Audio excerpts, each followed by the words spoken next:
नमस्कार दोस्तों, मैं हूं गौरव। चलिए देखते हैं दिल्ली की आज की सभी ताज़ा और बड़ी खबरें। रोजाना दिल्ली की बड़ी खबरों के लिए चैनल को सब्सक्राइब जरूर करें और इस वीडियो को लाइक ज़रूर करें, क्योंकि आपके लिए वीडियो बनाने में काफ़ी मेहनत करनी पड़ती है। ऑक्सीजन की कमी से अपनों को खोने वालों को झूठा ना कहो, केंद्र सरकार पर बरसे अरविंद केजरीवाल।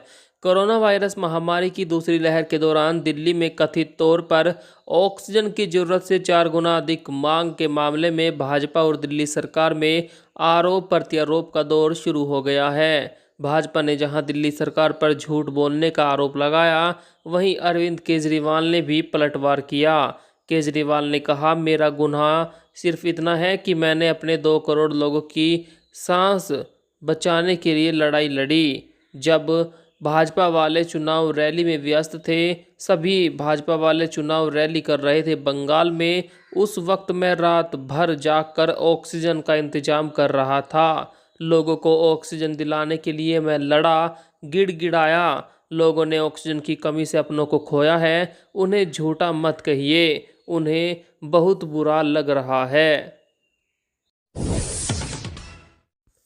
और दिल्ली में बीते 24 घंटे के दौरान क्या है कोरोना की स्थिति, आइए डालते हैं एक नज़र।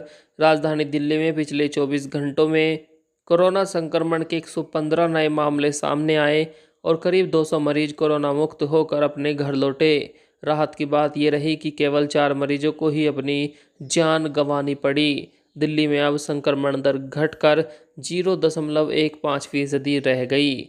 कुल संक्रमितों की बात करें तो अब तक दिल्ली में 14,33,590 मरीज मिल चुके हैं। वहीं अभी 503 मरीज होम आइसोलेशन में हैं और कुल 1680 मामले दिल्ली में फ़िलहाल एक्टिव है। वहीं 24,952 कुल लोगों की अब तक मौत हो चुकी है। दिल्ली में तीसरी लहर के लिए 1200 स्वास्थ्य कर्मियों को प्रशिक्षण। राजधानी में कोरोना की संभावित तीसरी लहर के मद्देनज़र तैयारियां जोर शोर से चल रही है। इस कड़ी में दिल्ली के अलग अलग अस्पतालों के 1200 स्वास्थ्य कर्मियों को ऑनलाइन प्रशिक्षण पूरा दिया गया है। इनमें वे डॉक्टर और नर्स शामिल हैं जिनकी सेवाओं को अब तक पूरी क्षमता के साथ नहीं इस्तेमाल किया गया। 1 जुलाई से वह कोरोना वार्ड में अभ्यास भी करेंगे। राजीव गांधी सुपर स्पेशलिटी अस्पताल के निदेशक डॉक्टर BL शेरवाल ने बताया कि हमारे अस्पताल के सभी स्वास्थ्यकर्मी प्रशिक्षण में शामिल हुए थे। इसमें उनका कोरोना से जुड़ा ऑनलाइन प्रशिक्षण पूरा हो चुका है। उन्हें मरीजों के उपचार से लेकर संक्रमण के बारे में पूरी जानकारी दी जा चुकी है। अब वह हैंड जोन में जाकर अभ्यास करेंगे, यानी कोरोना वार्ड में मरीजों के उपचार को लेकर काम करेंगे। नए भर्ती हुए 2100 से ज़्यादा टीचरों को टैब देगी दिल्ली सरकार।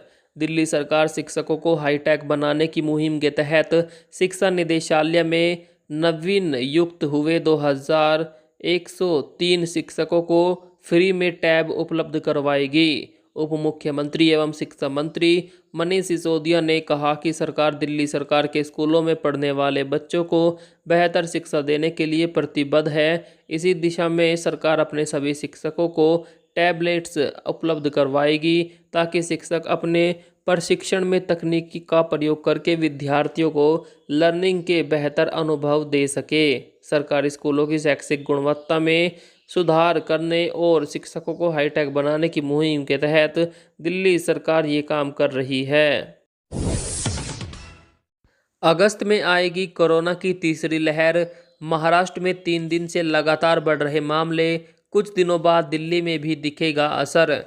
राजधानी में कोरोना की दूसरी लहर पूरी तरह काबू में है, लेकिन अब संभावित तीसरी लहर का खतरा भी बढ़ गया है।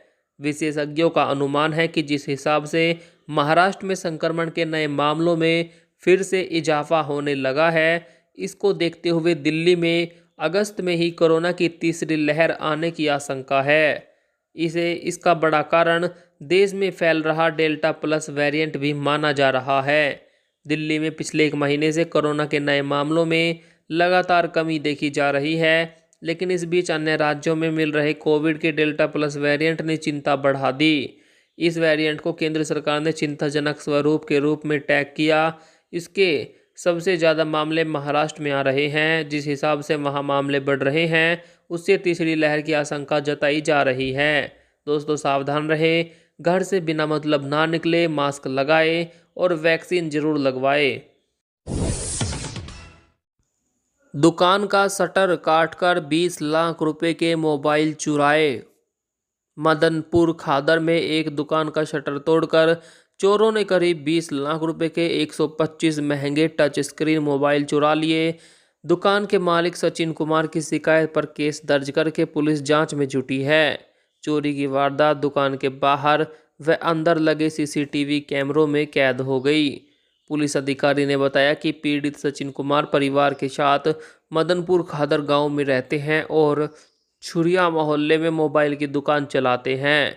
रात को करीब 9 बजे सचिन दुकान बंद करके घर चला गया। रात करीब 2 बजे उनके गांव के ही एक मित्र ने फ़ोन करके बताया कि उनकी दुकान से चोरी करके कुछ लोग सफ़ेद गाड़ी से भाग रहे हैं। सचिन दुकान पहुंचा तो देखा कि शटर के दोनों ताले कटे हुए थे और 125 महंगे मोबाइल चोरी हो गए थे। आम आदमी पार्टी की विधायक आतिशी बोली 25% युवा आबादी को लग गई कोरोना की पहली खुराक। आम आदमी पार्टी की विधायक आतिशी ने बताया कि राष्ट्रीय राजधानी दिल्ली में युवा आबादी के 25% को कोविड-19 टीके की कम से कम एक खुराक लग चुकी है। टीकाकरण बुलेटिन जारी करते हुए उन्होंने कहा कि राष्ट्रीय राजधानी में 18 से 44 आयु वर्ग के 90,000 से ज़्यादा युवाओं समेत 1,09,000 लोगों को बुधवार को टीके की खुराक दी गई। उन्होंने कहा, टीके की नियमित आपूर्ति से दिल्ली सरकार युवाओं का तेजी से टीकाकरण कर सकती है। उन्होंने कहा, ताज़ा भंडार के साथ दिल्ली में कोवैक्सीन की 20 दिन की और कोविशील्ड की 9 दिन की खुराक उपलब्ध है। कोवैक्सीन का इस्तेमाल सिर्फ दूसरी खुराक देने के लिए किया जा रहा है। राष्ट्रीय राजधानी को कोवैक्सीन की 68,000 और कोविशील्ड की 80,000 से ज़्यादा खुराकें बुधवार को मिली। अब चावल पर चिल्लाएंगे इमरान खान। भारत ने रिकॉर्ड चावल का निर्यात करके पाकिस्तान को दिया बड़ा जख्म।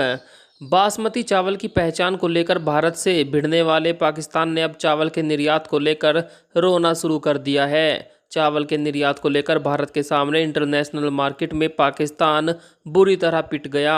पाकिस्तान ने आरोप लगाया कि भारत द्वारा कम दामों में चावल निर्यात की वजह से उसका एक्सपोर्ट का धंधा चौपट होता जा रहा है और उसके चावल इंडस्ट्री को काफ़ी नुकसान हो रहा है। इतना ही नहीं, उसने WTO यानी विश्व व्यापार संगठन के समक्ष भारत की शिकायत करने की भी बात कही।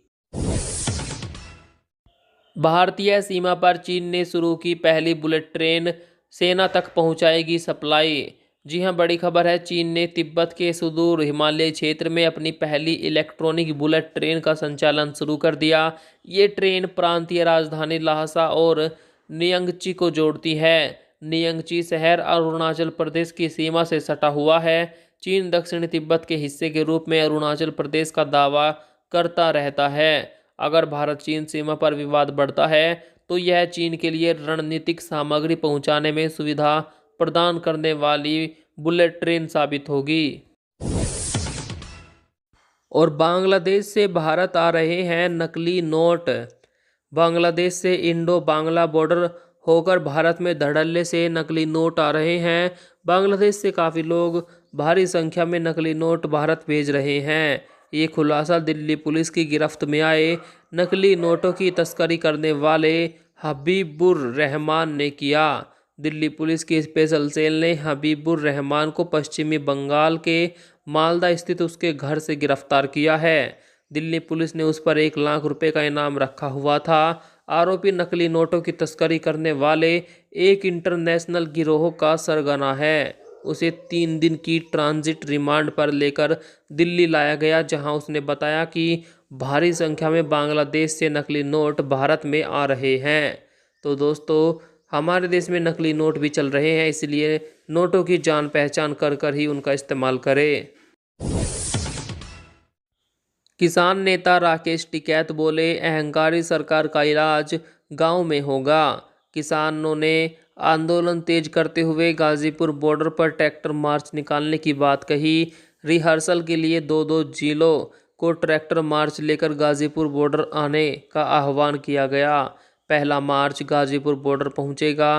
किसान नेता राकेश टिकैत ने कहा कि किसानों का इलाज संसद में होगा और दिल्ली में बैठी अहंकारी सरकार का इलाज गांव में होगा। गांव के लोग चुनाव के जरिए इस सरकार का इलाज करेंगे।